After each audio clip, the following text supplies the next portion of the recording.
Welcome to efforts to rise.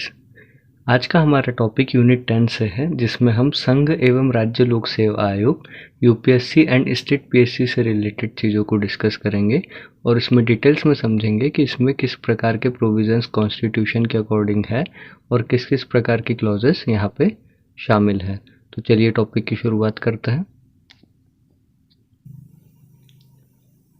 सबसे पहले बात करते हैं संघीय लोक सेवा आयोग यूपीएससी की। देखिए, आयोग का स्वरूप कैसा है, तो आयोग संवैधानिक आयोग है, अर्थात इस आयोग की स्थापना भारतीय संविधान के अनुच्छेद के अनुसार की गई है। और भारतीय संविधान में जो भाग 14 है 14, इसमें अनुच्छेद 315 में संघीय लोक सेवा आयोग यूपीएससी के गठन का प्रावधान शामिल है। आयोग से संबंधित ऐतिहासिक तथ्यों की बात करते हैं।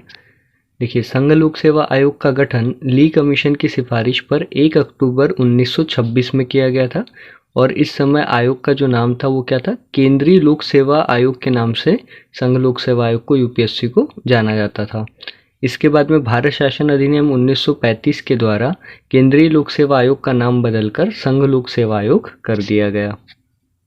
यहाँ पर ली कमीशन के द्वारा सिफारिश पे 1 अक्टूबर 1926 में जो गठन हुआ था, ये फैक्ट इम्पोर्टेंट है। इसके बाद नेक्स्ट फैक्ट है, भारत शासन अधिनियम 1935 के प्रावधान के अनुसार संघ लोक सेवा आयोग का एक बार पुनर्गठन किया गया और ये पुनर्गठन हुआ था 1 अप्रैल 1937 को किया गया था। चलिए अब आयोग की डिटेल्स की बात करते हैं। संघीय लोक सेवा आयोग के अध्यक्ष की बात करेंगे तो संघीय लोक सेवा आयोग के प्रथम अध्यक्ष जो थे सर रोज बारकर थे। इसके बाद आज़ादी के समय संघीय लोक सेवा आयोग के अध्यक्ष कौन थे, एच.के. कृपलानी थे। संघीय लोक सेवा आयोग की प्रथम महिला अध्यक्ष श्रीमती रोज मिलियन मैथ्यू थी और संघीय लोक सेवा आयोग के वर्तमान अध्यक्ष डॉक्टर मनोज सोनी हैं। इसके बाद बात करते हैं संघ लोक सेवा आयोग के कार्यों की। देखिए, अखिल भारतीय सेवाएं ऑल इंडिया सर्विसेज और केंद्रीय सेवाएं सेंट्रल सर्विसेज के लिए भर्ती परीक्षा का आयोजन करना यूपीएससी का अर्थात संघ लोक सेवा आयोग का कार्य है। इसके बाद में कार्मिक प्रशिक्षण विभाग जो है, department of personal and training, जिसको हम डीओपीटी के नाम से जानते हैं, इस विभाग को यूपीएससी के द्वारा सिविल सेवकों की पदोन्नति और पेंशन से संबंधित जो मामले होते हैं उसके बारे में सलाह प्रदान की जाती है। तो इस विभाग को सलाह देना भी यूपीएससी के कार्यों में शामिल है। इसके बाद नेक्स्ट है, संघ लोक सेवा आयोग के कार्यों में वृद्धि करने की शक्ति संसद में निहित होती है। संघ लोक सेवा आयोग की संरचना की बात करते हैं तो यह एक बहुसदस्यीय आयोग है जिसमें एक अध्यक्ष और अन्य सदस्य होते हैं। आयोग के सदस्यों की संख्या को निर्धारित करने की शक्ति राष्ट्रपति को प्राप्त है। यहाँ पे आयोग के कितने अधिकतम सदस्य होंगे इस बात का वर्णन संविधान के अंतर्गत नहीं किया गया है। यह शक्ति किसे प्रदान की गई है, भारत के राष्ट्रपति को प्रदान की गई है। इसके बाद बात करते हैं कि वर्तमान समय में क्या परिस्थिति है। तो वर्तमान समय में यूपीएससी में एक अध्यक्ष और 5 सदस्य शामिल होते हैं। नियुक्ति की बात करें तो संघ लोक सेवा आयोग के जो अध्यक्ष और सदस्यों की नियुक्ति जो है वो भारत के राष्ट्रपति के द्वारा की जाती है। आयोग के जितने भी सदस्य होंगे, अध्यक्ष और सदस्य के लिए क्या मापदंड है, तो आयोग में शामिल सदस्यों में से आधे से सदस्यों को केंद्र सरकार और राज्य सरकार के अधीन कम से कम 10 वर्ष का कार्य करने का अनुभव होना चाहिए। मतलब आयोग के जितने भी सदस्य होंगे उसमें आधे सदस्यों की योग्यता किस प्रकार से होनी चाहिए, या तो उन्होंने केंद्र सरकार या तो राज्य सरकार के अधीन 10 साल, कम से कम 10 साल का कार्य का अनुभव होना चाहिए। ऐसे ही व्यक्ति को सदस्य के रूप में शामिल किया जाएगा। इसके बाद नेक्स्ट है कार्यवाहक अध्यक्ष। देखिए, कार्यवाहक अध्यक्ष एक्टिंग प्रेसिडेंट की बात की जाए, चेयरपर्सन की बात की जाए, एक्टिंग चेयरपर्सन किस कंडीशन में ये नियुक्ति होगी, जब संघ लोक सेवा आयोग के अध्यक्ष का पद रिक्त हो, पहली कंडीशन। दूसरा, अध्यक्ष की अनुपस्थिति में यह नियुक्ति की जा सकती है। तीसरी कंडीशन क्या है, यदि अध्यक्ष कार्य करने में सक्षम न हो तो उस परिस्थिति में भी कार्यवाहक अध्यक्ष की नियुक्ति की जा सकती है और यह नियुक्ति भारत के राष्ट्रपति के द्वारा की जाती है। इसके बाद कार्यकाल की बात करते हैं। तो संघ लोक सेवा आयोग के अध्यक्ष एवं सदस्यों का कार्यकाल कितना होता है? 6 वर्ष या 65 वर्ष की आयु जो भी पहले पूर्ण हो वहां तक यह कार्यकाल बना रहेगा। यहाँ पे ध्यान देना है, संघ लोक सेवा के आयोग के अध्यक्ष हो चाहे सदस्य हो, दोनों के लिए एक ही कार्यकाल की शर्त है। वो कार्यकाल की शर्त क्या है? कार्यकाल होगा 6 वर्ष का या तो 65 वर्ष की आयु, दोनों में से जो भी पूर्ण हो पहले, तभी तक वह अध्यक्ष और सदस्य के रूप में कार्य कर सकते हैं। वेतन की बात करते हैं तो संघ लोक सेवा आयोग के अध्यक्ष का वेतन सर्वोच्च न्यायालय के न्यायाधीश के समान होता है। इसके बाद त्यागपत्र। त्यागपत्र में क्या चीज़ है कि संघ लोक सेवा आयोग के अध्यक्ष एवं सदस्य अपना त्यागपत्र राष्ट्रपति को सौंपते हैं। चूंकि नियुक्ति भी राष्ट्रपति के द्वारा की गई है तो त्यागपत्र भी राष्ट्रपति को ही सौंपा जाएगा। इसके बाद पुनः नियुक्ति की बात करते हैं कि संघ लोक सेवा आयोग के अध्यक्ष एवं सदस्य दूसरे कार्यकाल के लिए नियुक्त नहीं किए जा सकते। इसका अर्थ यह है कि एक बार यदि कोई व्यक्ति संघ लोक सेवा आयोग के अध्यक्ष या सदस्य के रूप में कार्यकाल पूरा कर ले तो उसी व्यक्ति को उसी आयोग में दूसरी बार दूसरे कार्यकाल के लिए नियुक्त नहीं किया जा सकेगा। इसके बाद नेक्स्ट है संघ लोक सेवा आयोग के अध्यक्ष, कुछ टर्म्स एंड कंडीशंस है। संघ लोक सेवा आयोग के अध्यक्ष के रूप में अपना कार्यकाल पूर्ण करने के बाद जो अध्यक्ष होंगे वो भारत सरकार एवं राज्य सरकार में किसी भी अन्य पद पर नियुक्त नहीं हो सकते, किसी भी अन्य पद पर नियुक्त होने के लिए पात्र नहीं होंगे, या दूसरे शब्दों में एग्जाम में पूछा जाता है अपात्र होंगे। अपात्र होना या पात्र नहीं होना दोनों एक ही बात है। दोनों में से जो भी शब्द आए इस शब्द को ध्यान में रखना है। इसका अर्थ ये है कि अध्यक्ष के रूप में यदि कोई व्यक्ति अपना कार्यकाल पूर्ण कर ले तो उसके पश्चात भारत सरकार में और भारत में जितनी भी राज्य सरकार है किसी भी सरकार में किसी भी पद को के लिए नियुक्ति उस व्यक्ति की नहीं की जा सकती। इसके बाद संघ लोक सेवा आयोग के सदस्य से जुड़े प्रावधान देखते हैं। देखिए, संघ लोक सेवा आयोग के जो सदस्य होंगे यूपीएससी के सदस्य के रूप में यदि वो अपना कार्यकाल पूर्ण कर लेते हैं तो उसके बाद क्या परिस्थिति होगी? उस परिस्थिति में वह केवल संघ लोक सेवा आयोग के अध्यक्ष के रूप में कार्य कर सकते हैं या किसी राज्य लोक सेवा आयोग के अध्यक्ष के रूप में कार्य कर सकते हैं। देखिए, संघ लोक सेवा आयोग के अध्यक्ष कहीं पे भी कार्य नहीं कर सकते, किसी भी भारत सरकार या राज्य सरकार के किसी भी पद पे। सदस्य की यदि बात की जाए तो कार्यकाल पूर्ण होने के बाद दोबारा सदस्य के रूप में नियुक्ति तो नहीं होगी, लेकिन क्या होगा, संघ लोक सेवा आयोग के अध्यक्ष के रूप में कार्य कर सकेंगे और किसी अन्य राज्य लोक सेवा आयोग में अध्यक्ष के रूप में कार्य कर सकते हैं। इस प्रकार से नियुक्ति की जा सकती है। इसके बाद एक और परिस्थिति क्या है कि यदि ये दो नियुक्ति न की जाए तो उसके अलावा किसी भी भारत सरकार की किसी भी पद पे या किसी राज्य सरकार के किसी भी पद पे इन्हें नियुक्त नहीं किया जा सकता। ये नियुक्ति के लिए पात्र नहीं होंगे, अपात्र होंगे। इसके बाद बात करता है पदमुक्ति की। तो संघ लोक सेवा आयोग के अध्यक्ष एवं सदस्यों को किस प्रकार से पद से मुक्त किया जा सकता है, तो उसके आधार क्या है? दुर्व्यवहार एवं कदाचार के आधार पर इस परिस्थिति में उच्चतम न्यायालय या कई बार एग्जाम में सर्वोच्च न्यायालय शब्द भी मिलता है, सर्वोच्च न्यायालय की रिपोर्ट प्राप्त होने पर राष्ट्रपति के द्वारा पद से हटाया जा सकता है। देखिए, संघ लोक सेवा आयोग के जो अध्यक्ष और सदस्य होंगे इनके ऊपर आधार क्या लगेगा? दुर्व्यवहार एवं कदाचार के आधार पर यदि सर्वोच्च न्यायालय ऐसी रिपोर्ट दे और उस प्रामाणिक रिपोर्ट के आधार पर राष्ट्रपति के द्वारा उन्हें पद से क्या किया जा सकता है? हटाया जा सकता है। इसके बाद संघ लोक सेवा आयोग के प्रतिवेदन या रिपोर्ट की बात करते हैं। तो संघ लोक सेवा आयोग अपना प्रतिवेदन या रिपोर्ट भारत के राष्ट्रपति को सौंपते हैं और राष्ट्रपति के द्वारा इसे संसद के समक्ष प्रस्तुत किया जाता है। मतलब राष्ट्रपति इन्हें संसद के समक्ष प्रस्तुत करवाएंगे। तो आयोग अपनी रिपोर्ट राष्ट्रपति को देंगे और राष्ट्रपति इसे संसद के समक्ष प्रस्तुत करवाएंगे। इसके बाद बात करते हैं राज्य लोक सेवा आयोग की। देखिए, राज्य लोक सेवा आयोग स्टेट पीएससी में क्या क्या चीज़ें हैं। सबसे पहले आयोग का स्वरूप। तो आयोग का स्वरूप यूपीएससी की तरह ही संवैधानिक आयोग है। ठीक है, इस आयोग की स्थापना भारतीय संविधान के अनुच्छेद के अनुसार की गई है। किस अनुच्छेद से हुई है? तो भारतीय संविधान के भाग 14 में अनुच्छेद 315 में राज्य लोक सेवा आयोग स्टेट पीएससी के गठन का प्रावधान है। यहाँ पे ध्यान रखना, यूपीएससी और स्टेट पीएससी के गठन का प्रावधान भारतीय संविधान में एक ही अनुच्छेद में है, अनुच्छेद 315, या यदि संविधान के भाग की बात किया जाए तो भाग 14 में अनुच्छेद 315 में। ठीक है, दोनों ही आयोग एक ही अनुच्छेद के अंतर्गत गठित होते हैं। इसके बाद बात करते हैं मध्य प्रदेश लोक सेवा आयोग की, तो मध्य प्रदेश लोक सेवा आयोग MPPSC का गठन 1 नवंबर 1956 को किया गया था। मध्य प्रदेश लोक सेवा आयोग का मुख्यालय इंदौर में है। मध्य प्रदेश लोक सेवा आयोग के प्रथम अध्यक्ष DV रेगे थे। ये फैक्ट्स इंपॉर्टेंट है, कई बार गठन पूछता है किस समय पे हुआ था, मतलब तिथि के अनुरूप। इसके बाद पूछा जाता है मुख्यालय कहाँ पे है, प्रथम अध्यक्ष कौन थे। तो ये तीनों के तीनों फैक्ट इंपॉर्टेंट है। इसके बाद अगला फैक्ट है, मध्य प्रदेश लोक सेवा आयोग के द्वारा पहली बार परीक्षा का आयोजन कब किया गया था। 1956 में पहली बार तो आयोग गठित हुआ था, और पहली परीक्षा कब हुई थी, 1958 में। और जब पहली परीक्षा हुई थी, भर्ती परीक्षा, तो उस समय पे आयोग के अध्यक्ष कौन थे, तो उस समय आयोग के अध्यक्ष थे HC सेठ। और मध्य प्रदेश लोक सेवा आयोग के वर्तमान अध्यक्ष कौन है, तो प्रोफेसर राजेश लाल मेहरा वर्तमान अध्यक्ष है। कई बार वर्तमान अध्यक्ष और प्रथम अध्यक्ष एग्जाम में पूछा जाता है, तो दोनों ही फैक्ट को ध्यान में रखना है। इसके बाद नेक्स्ट बात करते हैं लोक सेवा आयोग, राज्य लोक सेवा आयोग के कार्यों की। देखिए, तो राज्य लोक सेवा आयोग का प्रमुख कार्य क्या है, राज्य सरकार की जितनी भी स्टेट सर्विसेज होती है, स्टेट सर्विसेज के लिए भर्ती परीक्षा का आयोजन करवाना।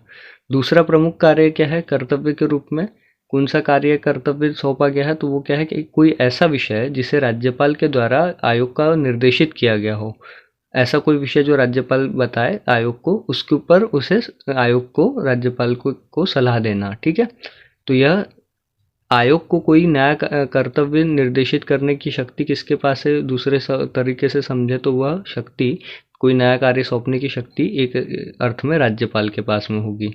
इसके बाद में आयोग के कार्यों में वृद्धि यदि करनी है, तो वृद्धि की यदि बात होती है, तो वृद्धि से संबंधित शक्ति राज्य विधानमंडल में निहित है। यहाँ पे दो चीज़ों को, बहुत टेक्निकल चीज़ें हैं, इनको आराम से समझना है। पहला ये है कि यदि कोई विषय जो राज्यपाल के द्वारा आयोग को निर्देशित किया जाए, तो उस विषय के ऊपर आयोग सलाह देगा। और दूसरा ये है कि आयोग के यदि कार्यों को, राज्य लोक सेवा आयोग के कार्यों में यदि वृद्धि करनी है, तो यह वृद्धि करने की शक्ति किसके पास होगी, राज्य विधानमंडल के पास निहित होगी, राज्यपाल के पास निहित नहीं है। तो कार्यों में यदि वृद्धि की बात आती है, तो यह शक्ति राज्य विधानमंडल के पास है।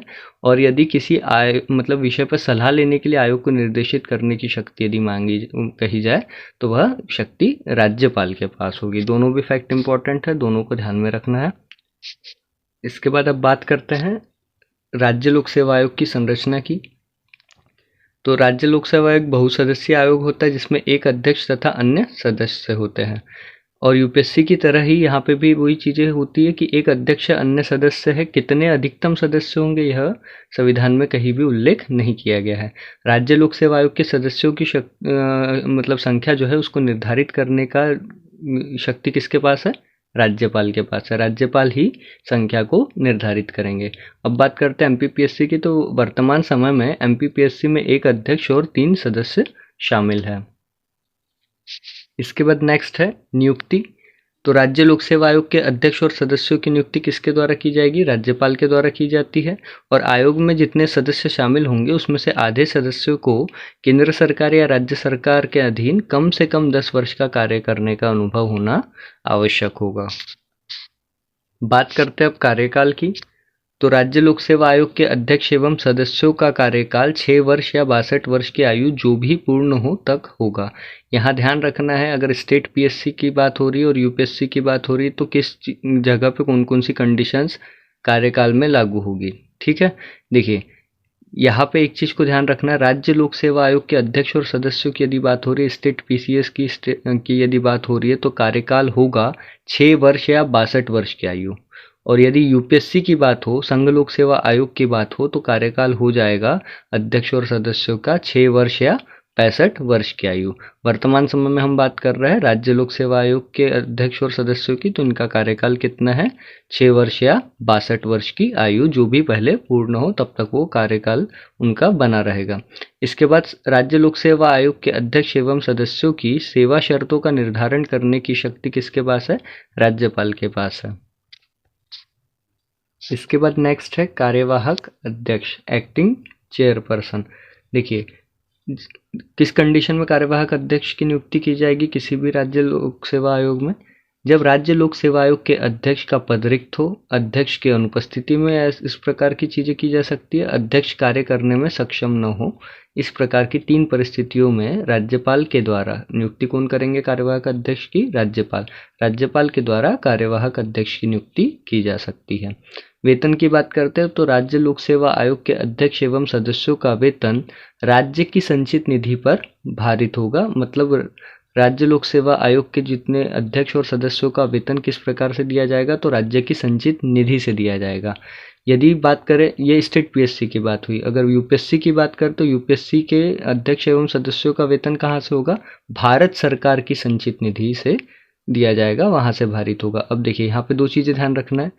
यूपीएससी की यदि बात हो तो भारत सरकार की संचित निधि से वेतन होगा, और यदि स्टेट पीएससी की बात हो, एमपीपीएससी की बात हो या किसी भी स्टेट पीएससी की बात हो, तो उस कंडीशन में उस राज्य की संचित निधि से वेतन भारित होगा। इसके बाद नेक्स्ट है त्यागपत्र। राज्य लोक सेवा आयोग के अध्यक्ष एवं सदस्य अपना त्यागपत्र राज्यपाल को सौंपते हैं। नियुक्ति भी राज्यपाल के द्वारा की जाती है, त्यागपत्र भी राज्यपाल को सौंपा जाता है। बात पुनः नियुक्ति की करते हैं तो राज्य लोक सेवा आयोग के अध्यक्ष एवं सदस्य को दूसरे कार्यकाल के लिए नियुक्त नहीं किया जा सकता। इसका अर्थ है कि राज्य लोक सेवा आयोग में यदि एक व्यक्ति अध्यक्ष के रूप में कार्यकाल पूर्ण कर ले तो उसे अध्यक्ष के रूप में पुनः कार्यकाल नहीं मिलेगा, न ही एक सदस्य को सदस्य के रूप में दूसरा कार्यकाल के लिए नियुक्त नहीं किया जाएगा। इसके बाद में राज्य लोक सेवा आयोग के अध्यक्ष से जुड़ी हुई कुछ टेक्निकल चीज़ों को डिस्कस करते हैं।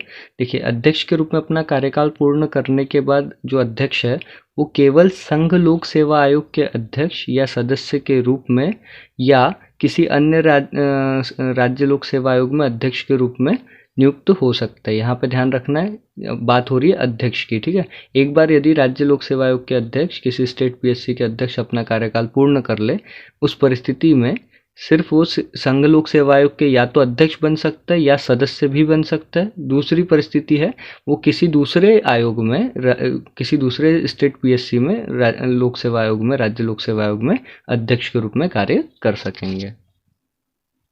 इसके बाद है कि दूसरे लोक सेवा आयोग, राज्य लोक सेवा आयोग में यदि अध्यक्ष के रूप में कार्य करने के बाद की कंडीशन को छोड़ दिया जाए तो राज्य लोक सेवा आयोग के अध्यक्ष के रूप में अपना कार्यकाल पूर्ण करने के बाद वह व्यक्ति भारत सरकार या राज्य सरकार में किसी भी अन्य पद पर नियुक्त होने के लिए पात्र नहीं होंगे या अपात्र होंगे।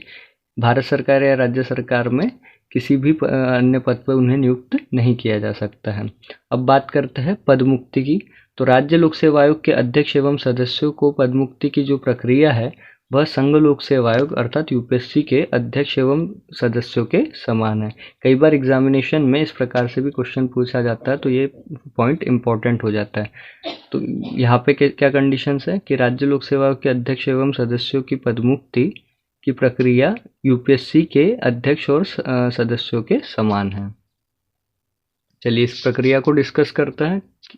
तो राज्य लोक सेवा आयोग के अध्यक्ष एवं सदस्य को दुर्व्यवहार और कदाचार के आधार पर उच्चतम न्यायालय या सर्वोच्च न्यायालय की रिपोर्ट प्राप्त होने पर राष्ट्रपति के द्वारा पद से हटाया जाता है। यहाँ पे ध्यान रखना है, यूपीएससी में भी सेम प्रोसेस थी कि संघ लोक सेवा आयोग के अध्यक्ष और सदस्यों को दुर्व्यवहार या कदाचार के आधार पर सर्वोच्च न्यायालय की रिपोर्ट के आधार पर राष्ट्रपति के द्वारा पद से हटाया जाता था। अभी हम बात कर रहे हैं राज्य लोक सेवा आयोग स्टेट पीएससी की। तो स्टेट पीएससी में भी यदि अध्यक्ष या सदस्य को पद से हटाना है तो वही प्रक्रिया होगी। दुर्व्यवहार और कदाचार के आधार पर सुप्रीम कोर्ट की रिपोर्ट प्राप्त होगी और राष्ट्रपति के द्वारा पद से हटाया जाएगा।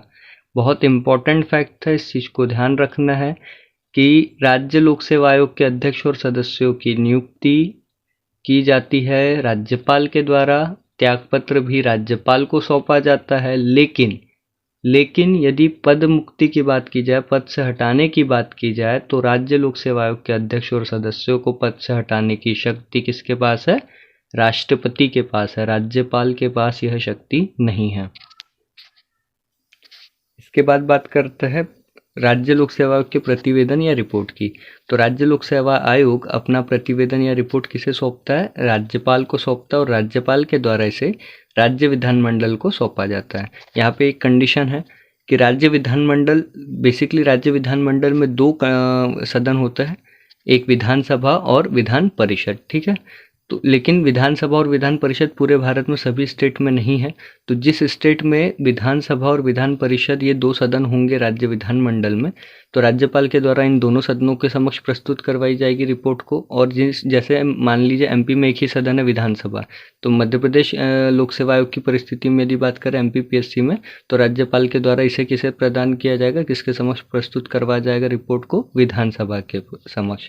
तो एग्जामिनेशन में आपको इस प्रकार से प्रश्न यदि आता है कि मध्य प्रदेश लोक सेवा आयोग की रिपोर्ट को मध्य प्रदेश लोक सेवा आयोग के द्वारा अपनी रिपोर्ट को राज्यपाल को के समक्ष प्रस्तुत किया जाता है और राज्यपाल के द्वारा इसे किसके समक्ष प्रस्तुत करवाया जाता है, तो इसका आंसर होगा विधानसभा।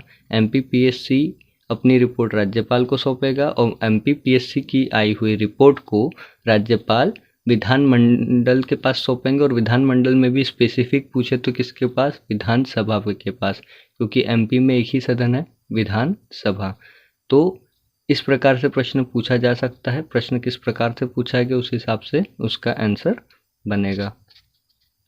इसके बाद डिस्कस करते हैं आर्टिकल नंबर 315 से 323 तक, अनुच्छेद 315 से 323 तक, क्योंकि आयोग के प्रश्नों में कहीं ना कहीं अनुच्छेद से भी सीधा प्रश्न पूछा जाता है। तो इम्पोर्टेंट सेक्शन है ये भी इस लेक्चर का। देखिए एक एक करके डिस्कस करते हैं कहाँ कहाँ पे क्या क्या प्रावधान है। तो अनुच्छेद 315 की यदि बात की जाए तो संघ लोक सेवा आयोग अर्थात यूपीएससी और राज्य लोक सेवा आयोग अर्थात स्टेट पीएससी की बात है। इसके गठन का प्रावधान अनुच्छेद 315 में, 315 के अनुच्छेद में 2 गठन का प्रावधान है, एक यूपीएससी की स्थापना और स्टेट पीएससी की स्थापना। इसके बाद नेक्स्ट है अनुच्छेद 316। इसमें क्या क्या चीजें हैं, तो संघ एवं राज्य लोक सेवा आयोग के अध्यक्ष एवं सदस्यों की नियुक्ति एवं कार्यकाल से संबंधित प्रावधान।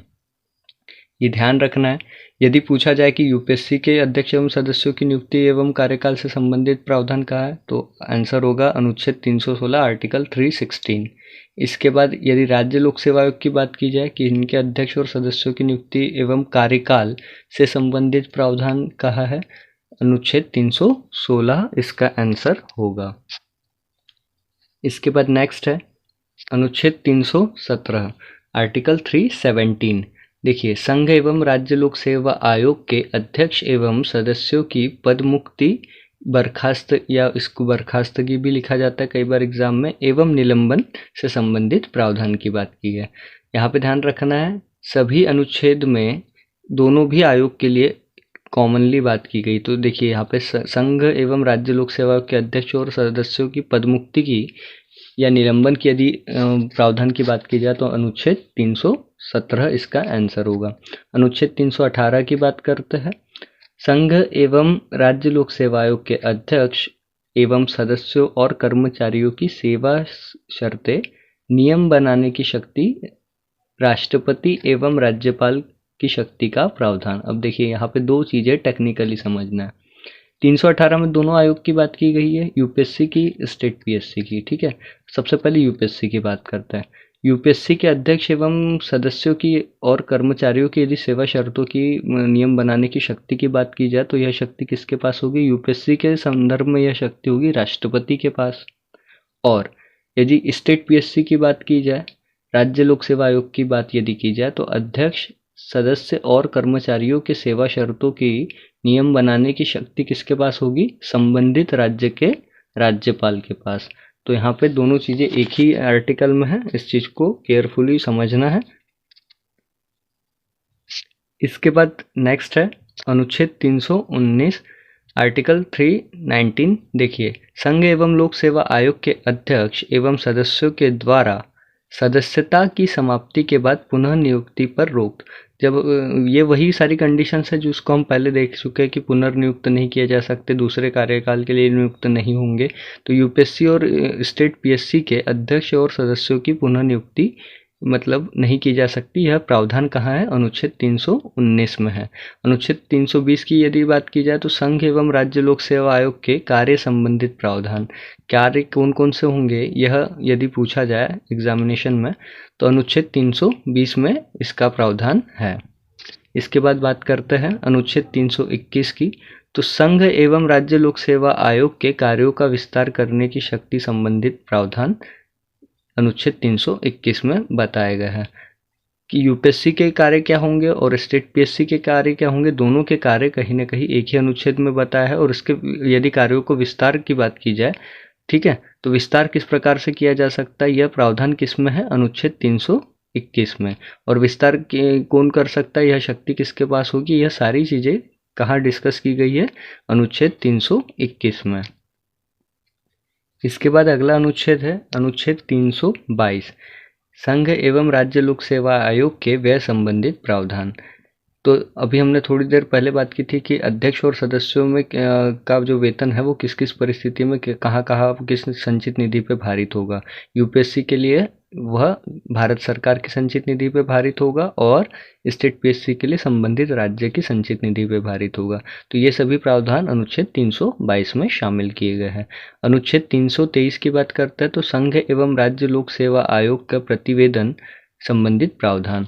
यहाँ पे ध्यान रखना है कि आर्टिकल 223 में यूपीएससी और स्टेट पीएससी से रिलेटेड जो वार्षिक रिपोर्ट होती है, प्रतिवेदन होता है, यह इससे संबंधित प्रावधान यहाँ पे है। तो यदि एग्जामिनेशन में इस प्रकार से पूछा जाए कि प्रतिवेदन या रिपोर्ट संबंधित प्रावधान, चाहे वो यूपीएससी के लिए पूछा जाए चाहे स्टेट पीएससी के लिए पूछा जाए, तो दोनों के ही प्रावधान कहाँ पे है, अनुच्छेद 323 में है। एस्पिरेंट्स के लिए एक इम्पॉर्टेंट इन्फॉर्मेशन है कि आयोग से संबंधित यूनिट 10 के वीडियोस चैनल पे अवेलेबल है, और भी वीडियोस अपलोड होंगे। Current affair, national international current affair इस और एमपी के स्पेसिफिक करंट अफेयर के भी वीडियो अवेलेबल है चैनल पे। बाकी वीडियोस भी अपलोड होते रहेंगे। इससे रिलेटेड सारी चीज़ें आपको कंटेंट, एमपीपीएससी और यूपीएससी से रिलेटेड चीज़ों के कंटेंट आपको यहाँ पे अवेलेबल मिलेगा। चैनल को लाइक, शेयर और सब्सक्राइब करना बिल्कुल ना भूलें, ताकि सबसे पहले इंफॉर्मेशन आप तक पहुँच पाए।